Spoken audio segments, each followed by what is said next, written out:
Good after evening, viewers. Today we will go into what it takes to be a human being. Human beings are, as you may or may not know, the third most intelligent living organisms on the planet of Erath in the solar system. And human beings are also the second most annoying living organisms in the entire universe.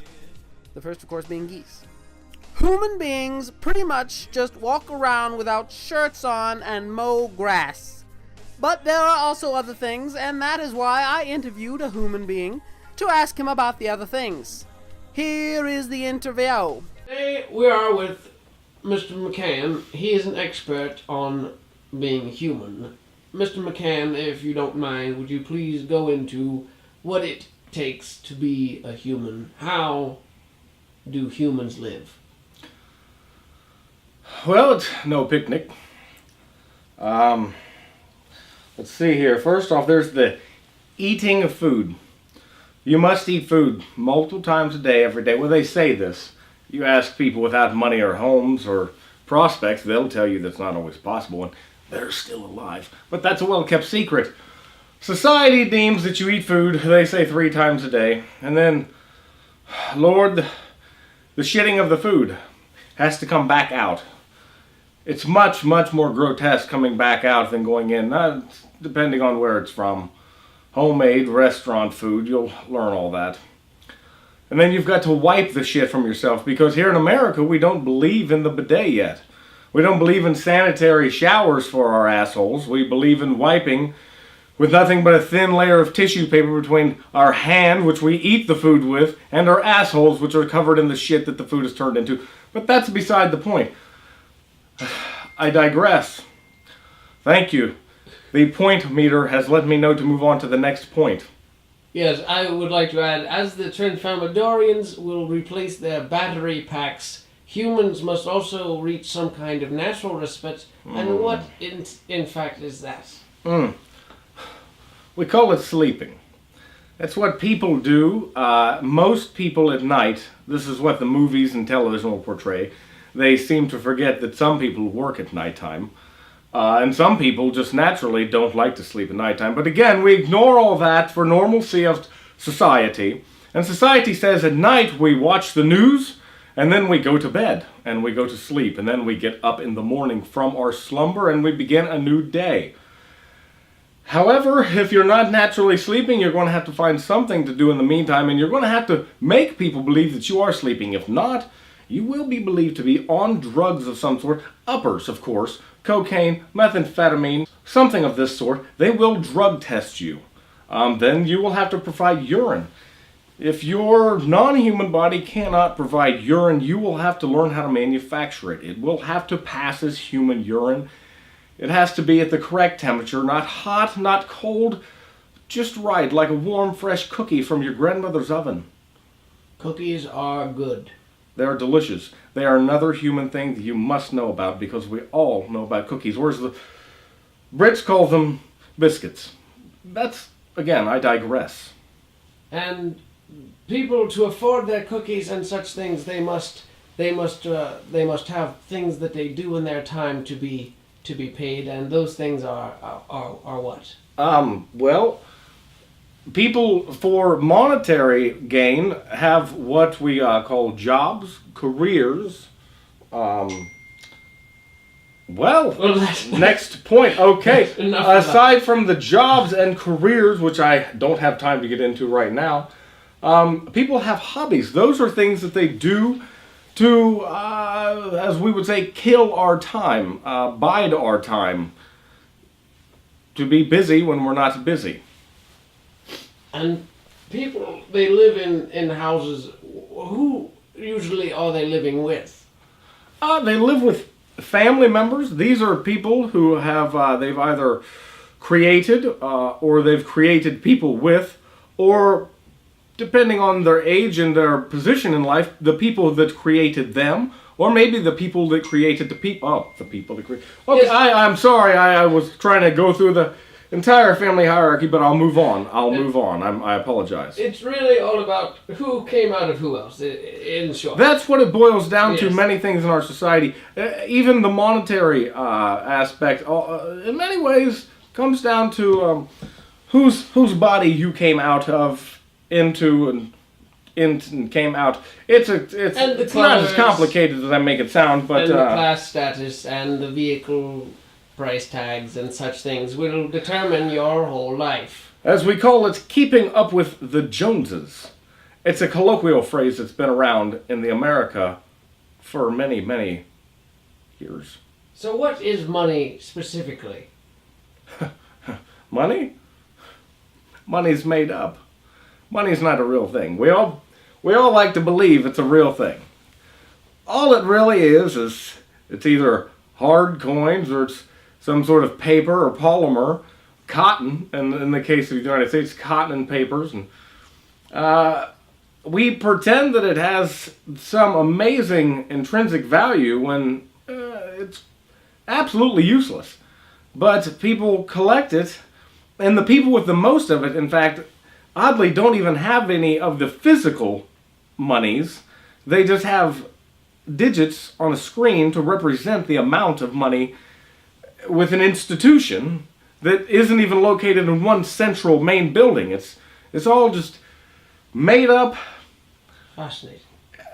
It's bizarre It is indeed. and fascinating at the same time, and Yes. shocking. But as the philosophers known as the Beatles have said, and this is widely known, this is one of the greatest axioms in all of Earth language. Never mind, I'll move on. I'd like you to move on to the next point, please. Yes. Well, the end, we don't know anything about, in fact.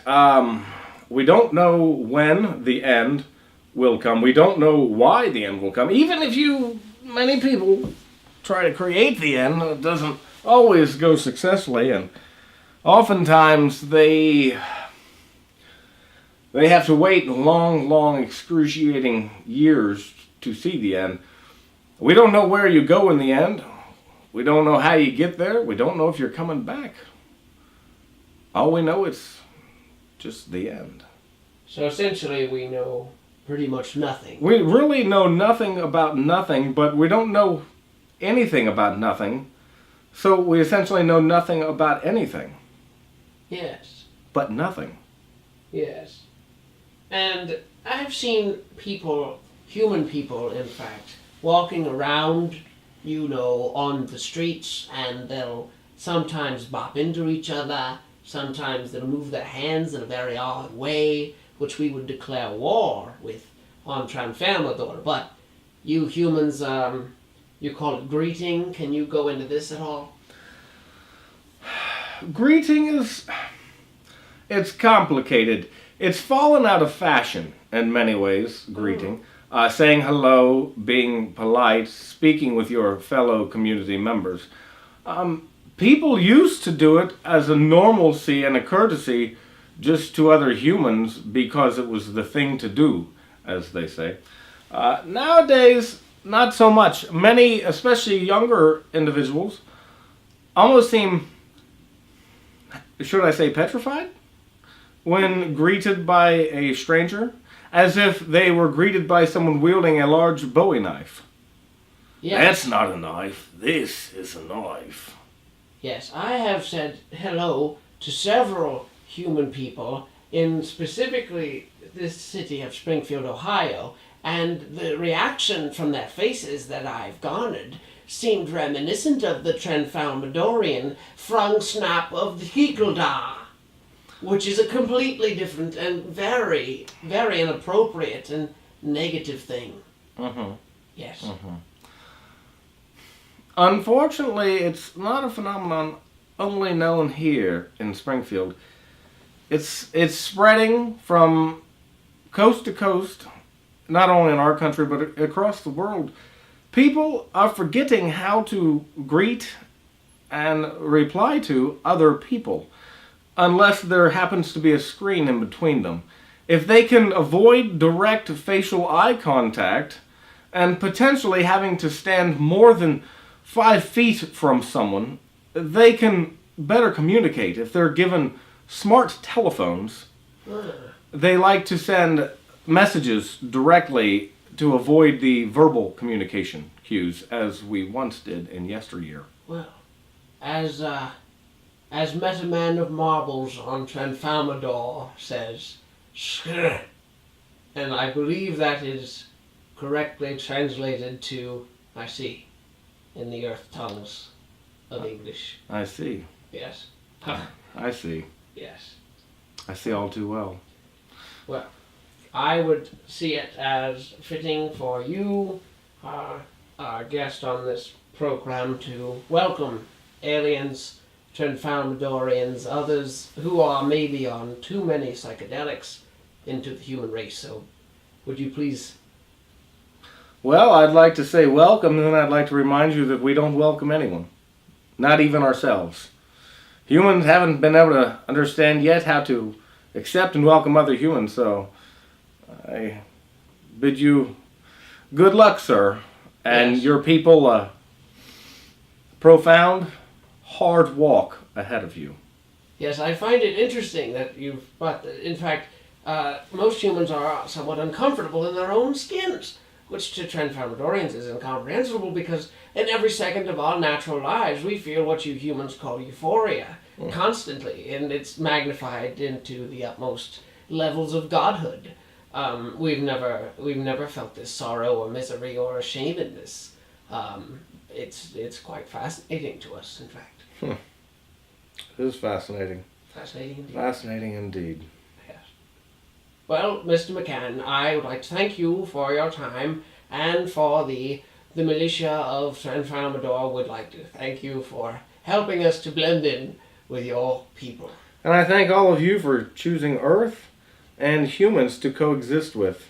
Yes, coexist. And again, as I Coexist said, indeed. you are not welcome. We don't but- need to be. Welcome. Thank you, anyway. And good day, sir.